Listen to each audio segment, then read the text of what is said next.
जब एक चीज को कह रही है गवर्नमेंट कि ये साहब आपकी नागरिकता का सबूत नहीं है, तो फिर है क्या? ये तो बताना चाहिए ना गवर्नमेंट ने। तो ये मुसलमानों को डराने की कवायद के तहत ये सब किया जाता है। होनी चाहिए सरकार पर भी कार्रवाई, सरकार भी कानून से ऊपर नहीं है, लेकिन आज की डेट में हमें नहीं लगता सरकार के खिलाफ कार्रवाई हो पाएगी। लोग वाकई में डरे हुए हैं। गवर्नमेंट अनफॉर्चुनेटली लोगों को डराने का काम करती है। किसी भी भारतीय को इस बात से डरने की जरूरत नहीं है।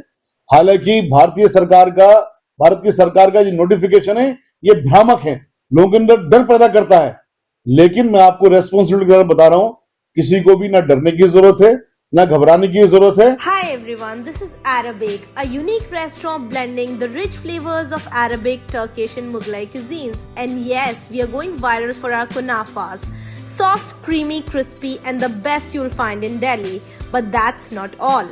We also offer premium wedding catering, bringing royal Middle Eastern hospitality to your big day. From grand buffets to live kunafa stations, we create luxurious, unforgettable experiences that your guests will rave about.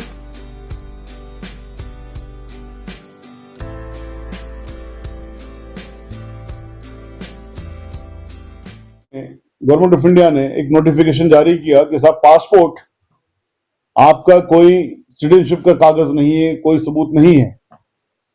कमाल की बात यह है कि जब मैं अपना आधार card देखता हूं तो उस पर भी लिखा होता है कि यह सिर्फ मेरे आइडेंटिफिकेशन की पहचान का एक सिर्फ सबूत भर है, उसके अलावा कुछ भी नहीं। वोटर कार्ड को उठा के देखिए तो वोटर कार्ड भी हमारी सिटीजनशिप का कोई प्रूफ नहीं है। तो फिर आखिर सिटीजनशिप का प्रूफ है क्या? गवर्नमेंट ने जब एक चीज को कह रही है गवर्नमेंट कि ये साहब आपकी नागरिकता का सबूत नहीं है, तो फिर है क्या? ये तो बताना चाहिए ना गवर्नमेंट ने। या फिर लोगों के अंदर खामखा डर पैदा करना, एक ये चीज लिख के देने से कितना लोगों के अंदर डर है कि पूरा देश इसके बारे में बात कर रहा है। ये दरअसल भ्रामक स्टेटमेंट भारत की सरकार की तरफ से दिए जाते हैं तो बड़ा ताज्जुब होता है। सबसे पहली बात तो यह है कि जो पासपोर्ट है वो पासपोर्ट पूरी दुनिया में, जब कोई भी पासपोर्ट हमारे पास होता है, किसी भी देश का पासपोर्ट होता है, ना सिर्फ भारत का, तो यह कहा जाता है कि साहब ये आदमी उस देश का नागरिक है। जब हम हज करने जाते हैं, उम्रा करने जाते हैं या घूमने के लिए कहीं जाते हैं, किसी बिजनेस ट्रिप के लिए जाते हैं, तो क्या कहा जाता है कि ये भारतीय हैं। उस डॉक्यूमेंट को जब हमारी भारत की सरकार कहती है कि ये नागरिकता का सबूत नहीं है, तो फिर एक परेशानी की बात आती है कि फिर भाई है क्या? क्योंकि सीएनआरसी के बाद में देश के अंदर वो माहौल पैदा कर दिया गया कि आदमी अपनी नागरिकता को लेकर ही डर रहा था हर वक्त। कुछ सुनने में आया कि हैदराबाद के पास में कुछ लोगों एक इंसान ने खुदकुशी कर ली इसी बात को लेकर के। तो जो डर है लोगों के अंदर, तरह तरह की चीजें ला करके, वो डर का मेरे ख्याल निवारण होना चाहिए। सबसे पहले तो मैं आपको ये बता दूं कि किसी भी भारतीय को डरने की जरूरत नहीं है इस बात से कि साहब अब पासपोर्ट भी नागरिकता का सबूत नहीं है, क्योंकि पासपोर्ट नागरिकता का सबूत पूरी दुनिया भर के लिए है, देश के लिए भी है। सिर्फ यह है कि कंक्लूसिव प्रूफ नहीं है, यानी अकेला एक वही डॉक्यूमेंट है जो जिसके आधार पर यह नहीं कह सकते कि साहब ये आदमी भारत का नागरिक है। भारत का नागरिक होने के लिए क्या चीज चाहिए? आपको हकीकत में किसी डॉक्यूमेंट की जरूरत नहीं है, आपको सिर्फ 3-4 चीजों का ध्यान रखना है। आर्टिकल 5 से लेकर के आर्टिकल 11 कॉन्स्टिट्यूशन ऑफ इंडिया बताता है नागरिकता के बारे में।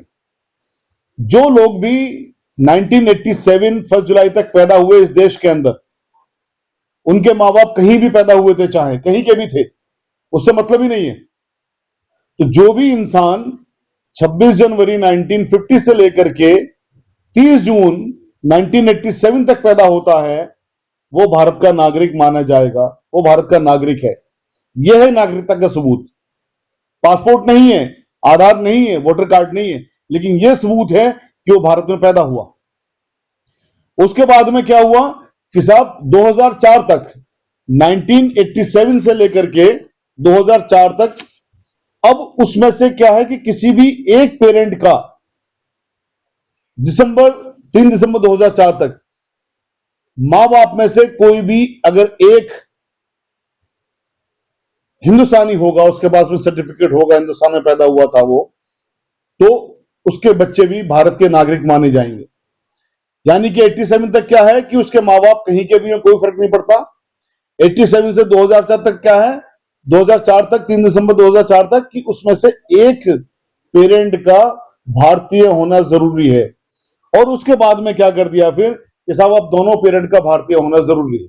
अब क्वेश्चन ये जरूर आता है कि ये तो आपने कह दिया कि साहब उनका सिर्फ भारत में पैदा हुआ होना जरूरी है, लेकिन 87 से पहले या 2004 से पहले भी या अभी बहुत से लोग, उनके पास सर्टिफिकेट ही नहीं होता पैदा होने का कि वो पैदा हुए। जब सर्टिफिकेट ही नहीं है पैदा होने का तो साबित कैसे होगा कि वो पैदा हुए? देखिए, इसके लिए बहुत सारी चीजें हैं। नंबर 1, अगर कोई आदमी का कहीं एडमिशन हुआ है, पहली बात तो म्यूनिसिपैलिटी का जो सर्टिफिकेट होता है, जो लोग शहरों के अंदर पैदा होते हैं, वो अपने आप में कंक्लूसिव प्रूफ है कि वो देश के अंदर पैदा हुआ।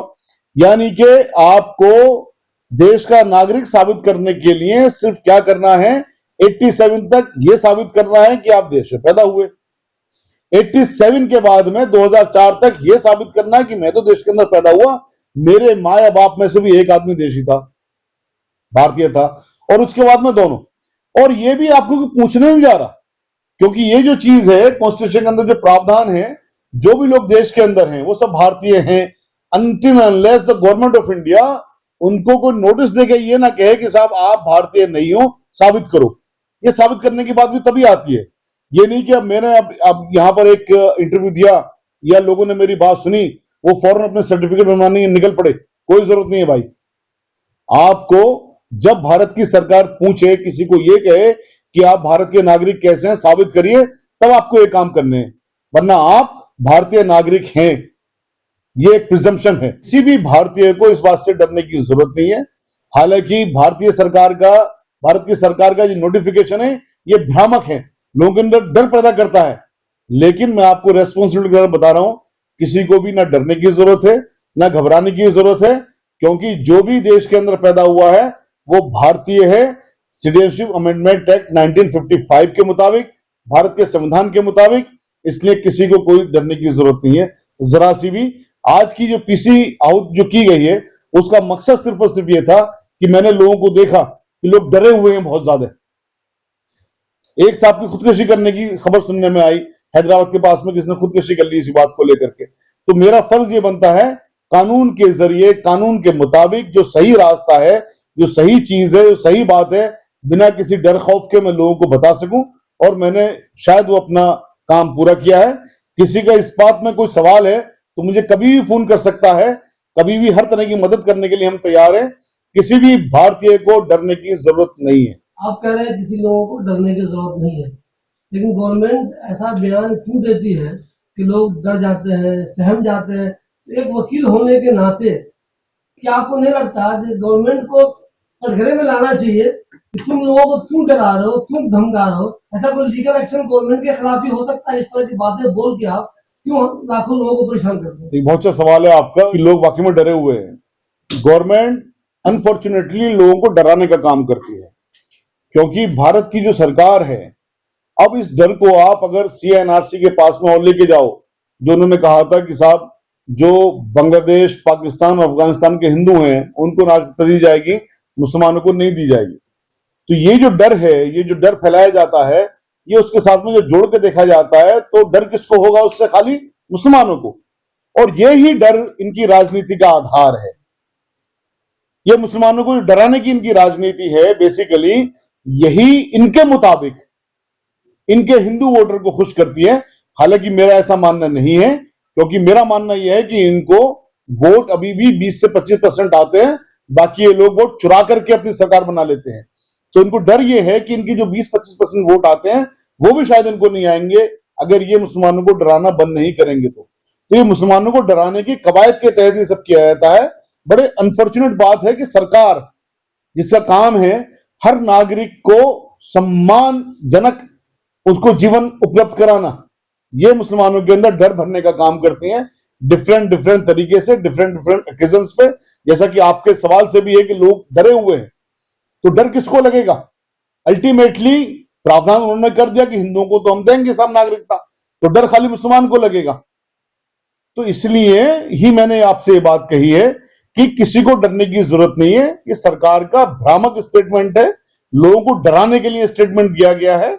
जहां तक आपकी दूसरी बात है सरकार पर कार्रवाई क्यों नहीं होती, अब सरकार पर कार्रवाई कौन करेगा? तकरीबन जितने भी आपकी एजेंसीज हैं सबको तो सरकार ने कंट्रोल किया हुआ है, होनी चाहिए सरकार पर भी कार्रवाई, सरकार भी कानून से ऊपर नहीं है। लेकिन आज की डेट में हमें नहीं लगता सरकार के खिलाफ कार्रवाई हो पाएगी। मैं आपको याद दिला दूं, मिसेस गांधी की जो उनकी प्राइम मिनिस्टरशिप गई थी इलाहाबाद हाई कोर्ट के जज साहब के ऑर्डर से गई थी। जब इतने बहादुर जजेस होंगे, इतनी बहादुर जब इंस्टीट्यूशंस होंगे तो सरकार भी डरेगी, सरकार के खिलाफ एक्शन होंगे। आज की डेट में हमें तो नहीं लगता कि कोई भी जज साहब ऐसा ऑर्डर पास कर लेंगे, किसी भी तरह से कर लेंगे। जब डिग्री की बात आई ऑनरेबल प्राइम मिनिस्टर साहब की, तो कोर्ट ने कह दिया कि साहब इसको आप ठंडे बस्ते में डालिए, इसको देख ही नहीं सकता। तो जब इस तरह के ऑर्डर आते हैं तो आप बताइए सरकार कटघरे में कहां खड़ी हो जाएगी, सरकार के खिलाफ कहां एक्शन हो जाएगा? होना चाहिए, हो नहीं पाएगा। इसीलिए मैंने लोगों से कहा कि आपको डरने की जरूरत नहीं है।